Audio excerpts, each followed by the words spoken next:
What's up everybody, 40 the Broadway Saiyan here. Welcome back to my YouTube channel, and in this video we're going to be talking about a brand new mobile game that just came out about, I want to say almost less than a week ago, which is called Higan Eruthyll. Now originally I was not going to play this game. This game was actually talked about by a few of my Discord members. They're like, 40, you should try this game out. I think you're going to like it. I took a look at it at first glance and I was like, you know what, I'm playing too many gacha games right now and I can't really manage too many gacha games. But then after the game came out and I actually took a little bit of a deeper dive, I was actually pretty impressed and gave it a shot, and boy oh boy was I in for a treat. The game is a lot of fun, and I'm going to give you guys a few of the things that I really love about this game and why it's definitely worth checking out. But before we talk about that, if you guys enjoy what you see on this channel, be sure to hit that subscribe button and turn on that notification bell. That way you guys are not missing out on future uploads. Leave a like on this video and comment down below if you've downloaded Higan Eruthyll, what you think so far. Do you like the gameplay? Do you like the characters? Do you like the graphics? What do you think about this game so far? So, off the bat, the game's graphics and aesthetics are gorgeous, and mobile games have really been stepping up their game when it comes to graphics and like character presentations and things like that. And I absolutely think that this game's graphics are absolutely beautiful. The characters are amazing, and even the story itself, I actually quite enjoy the story. This is one of the very few times where I actually am listening to the story and wanting to know what happens next and getting attached to these characters. So far, I really like that. And one of the things that really drew me to this game was the combat. So we're gonna just jump straight into combat. We're going to jump into the adventure battle here, and I'm just going to show you guys the combat. Alright. So the combat is really fun. I think it's simple, easy to understand, but also unique in its own sense, especially for a mobile game.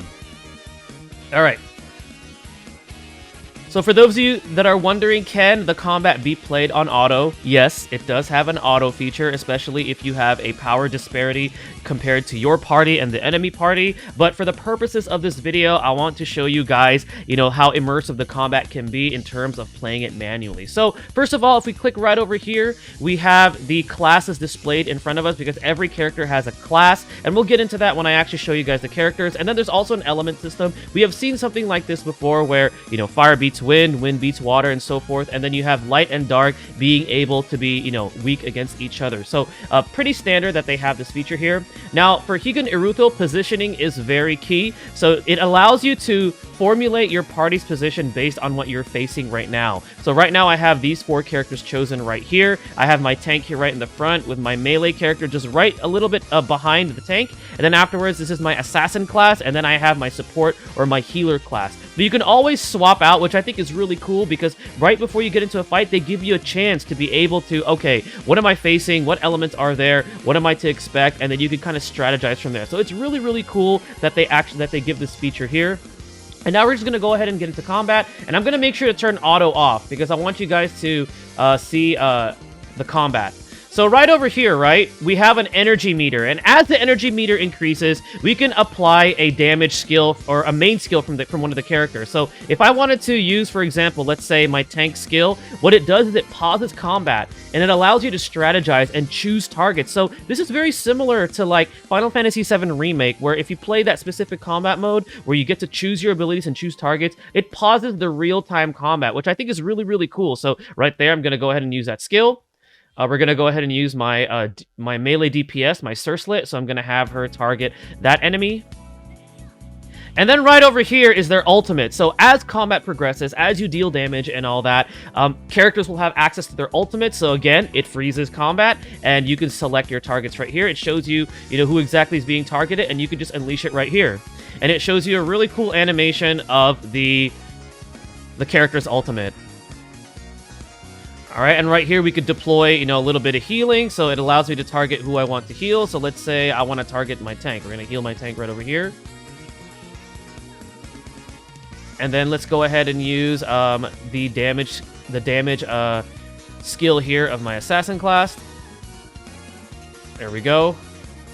So the combat's pretty cool. The energy system reminds me a little bit of Pokemon Masters EX, if you guys have played that. And then the actual freezing of combat for you to select your targets reminds me of Final Fantasy VII Remake. And then it's the same thing with the ultimate. So I really like it. It's real time. You kind of get to strategize with your positioning, and you also get to strategize whenever your energy meter allows you to use your character's main skills. We're going to go ahead and do that again. So I'm going to show you guys combat again manually, and then afterwards, for those of you that want to see auto, we're going to go ahead and get into the auto combat. So I'm perfectly fine with my positioning here. We're just going to go ahead and start playing. Alright. So I'm going to use Surslit's ability here, so let's go ahead and do that. There we go. Let's go ahead and have my assassin target their back line. There we go. Alright, let's get some healing going on my tank. And as you can see, when our ultimates are filling up for our characters, let's go ahead and deploy my melee skill again with my Surslit. And look, oh look, we have this ultimate available here, so we're going to go ahead and use Screamer's ultimate with her support. There we go. Let's go ahead and have our tank get a piece of the action with her main skill. Awesome. And let's go ahead and have my assassin deal with this backline right here.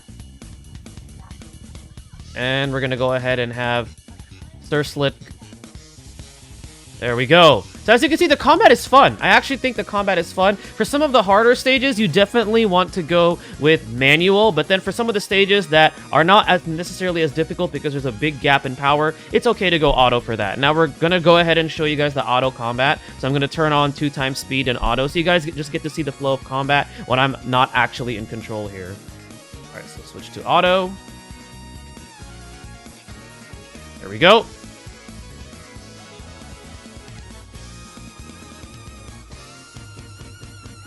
And as you can see, they deploy their skills.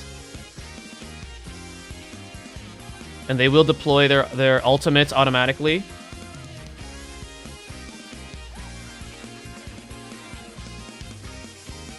Very cool.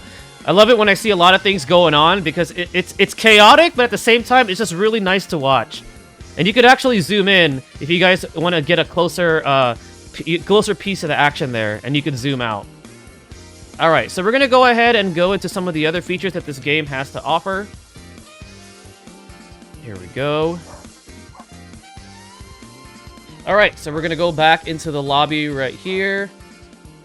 Okay, so we're going to go right into roster because one of the things that drew me to this game were the characters. And as you can see, there are different characters that you have here. We have Surslit, who is my melee DPS that you saw earlier. We have Eluya, she's like the assassin class. She deals damage to the back line and is able to burst down, you know, some of those annoying like backline DPS. You have Gildan, who is a tank, so she's there to soak up damage and to take the aggro away from your actual characters. And then we have another character here, Basil, who's also another was it melee DPS, just like Surslit. And then if we take a look right here, we have Screamer, who is my support character. She provides, you know, healing. She provides all that support with different buffs and things like that. So there's different types of characters, and they actually categorize them here. So as Guardian, these are going to be your tanks.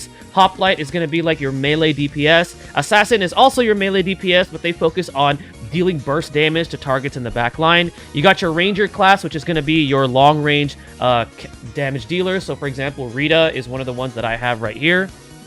You have your casters, so these are going to be your magic damage dealers. So right here, we actually get this SSR for free when you start the game. So this is Media. She's actually currently one of the best AoE magic damage dealers in the game. And then finally, you have your Audiotrix, which is going to be your support. They focus on healing and all sorts of things to help your party stay sustained and stronger while you are in combat. And then, of course, we also have the elements. We were just talking about that during the combat, but you have your Pyro, Hydro, Anemo, which is wind, Lumino, which is light, and Umbra, which is dark. So pretty cool game. I love it so far. I love the character designs. There's also a lot of in-depth stuff here. You can increase the skill levels of your characters. You can also toggle which main skill you want active. So you could kind of choose how you want the character to play. So for example, for Surslit, she could either be like this massive damage dealer, or if you select this one, she gains damage mitigation. So she can actually act as like an off tank. So I actually think that's really, really cool. And then this Awaken feature is when it comes to dupes. So if you pull dupes for a character, you get their essences. Now, you can also get these universal essences. You could get those from the shop and things like that, but what you do is you use these to unlock their different passives and their different phases. And these phases are their talents, so these are going to be like special passives, and you could toggle between different passives for your character. So again, for example, for Cerslet, if you want her to be more damage focused, you're going to give her this one. If you want her to be more mitigation focused, you're going to give her this one. You can activate that. So there's a lot of different possibilities and variables that you could use for characters depending on how you want to play them. So it's very, very cool. I think it's unique, and I think it's a lot of fun. Now we're going to go ahead and one last thing is take you over to the gacha, because I know you guys want to know about the gacha. So the gacha is characters, and then later on you get to pull for plays. Now these plays are essentially like your equipment. These are your equipment, and if you have, you know, the correct sets and things like that, you're going to get additional stats. You can also get these plays from playing through specific dungeons, but you also are given tickets as you progress through the game to be able to summon for wishes. And then you also have your characters right over here where you can actually summon them with tickets or with the currency. Now, I'm going to be honest with you, the rates are not the greatest from what I've seen from other gacha games. It's 2% for an SSR. However, there is a pity system, so as you can see right here, the pity system is right here, and you unlock more as you reach pity and things like that. So this is going to be how the pity system works. And for the purposes of the video, let's go ahead and do one wish. I'm actually going to do one for Eluia because I want to see if I could get a dupe of her and awaken her. So I'm going to go ahead and draw my star here. This is just optional. You don't have to do this. You could actually skip. But I just want to see if we can get a copy of Eluia. And if you hear my dog barking, I'm sorry. I'm recording in my office, which is outside from my house, and I'm currently letting him run around. So my apologies on that. Okay, we did not get an SSR, but that's the summon animation right here. So let's see what we did get. We got a dupe of this character. We got a dupe of Kier. But that's how the summon system works, and as you can see, we gain a little bit of pity redeem right there. So once we reach that pity, we'll be given another copy of the featured SSR unit. But this is going to go ahead and conclude my video of my overall first impressions of Higan Eruthyll. I actually think this game is really fun. I know there's another mobile game coming out called Honkai Star Rail within about 2 weeks from now that has everybody hyped up. But guys, this game is worth checking out.